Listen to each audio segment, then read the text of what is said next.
প্ৰেম নে প্ৰতিশোধ? মোৰ ফেচবুক পেজত যিদিনা আপোনাৰ বন্ধুত্ব অনুৰোধটো পাইছিলোঁ, সেইদিনাই আপোনাৰ অনুৰোধ ৰক্ষা কৰি গ্ৰহণ কৰিছিলোঁ বন্ধুত্ব প্ৰস্তাৱটি। সময় আগবাঢ়িছিল, পৰিৱৰ্তনো দেখা দিছিল। লাহে লাহে বাৰ্তা বক্সৰ স্ক্ৰীণত আপোনাৰ মেছেজবোৰ উজলি উঠিছিল। হয়তো আপুনি ভাবিছিল চাগৈ লাইক কৰাটো ভাল পোৱা হ'ব পাৰে, কিন্তু মই আছিলোঁ ব্যক্তিগত। যেতিয়া মোৰ ফেচবুক পেজত আপোনাৰ প্ৰতিচ্ছবিখনে উজলি উঠিছিল, তেতিয়াই মোৰ আঙুলিটোৱে আপোনাৰ প্ৰতিচ্ছবি তলৰ লাইক বটনটো চুইছিল। হয়তো ভুল মোৰ সেইটোৱেই।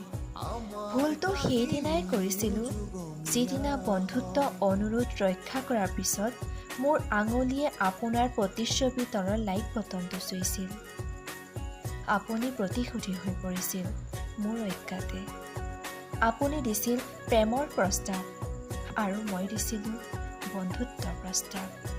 এই লৈয়ে আমাৰ মাজত চলিছিল বিবাদ। অৱশেষত মই হাৰি আপোনাৰ প্ৰেমৰ প্ৰস্তাৱ দি আঁকোৱালি লৈছিলোঁ। অৱশ্যে ভবা নাছিলোঁ ইও যে প্ৰতিশোধৰ অন্য কাৰণ। যিদিনা আপোনাৰ প্ৰতিশোধী প্ৰেমৰ কথাবোৰ বুজিছিলোঁ, সেইদিনাই অজানিতে শিহৰিত হৈ পৰিছিলোঁ। সকলো শেষ হৈ যোৱা যেন অনুভৱ হৈছিল। না আগুৱাব পাৰিছিলোঁ, না উভতি আহিব পাৰিছিলোঁ। স্তব্ধ হৈ পৰিছিল জীৱন চকৰিতে। কিন্তু আপুনি হাঁহি হাঁহি মোৰ পৰা বিদায় লৈছিল অন্য দিশলৈ। সজা প্ৰকৃতি মুক্ত হ'লে যিদৰে মুকলি আকাশলৈ উৰা মাৰে, সেইদৰে আপুনি উৰা মাৰিছিল নতুন সপোনৰ আশাৰে নতুন পৃথিৱীলৈ।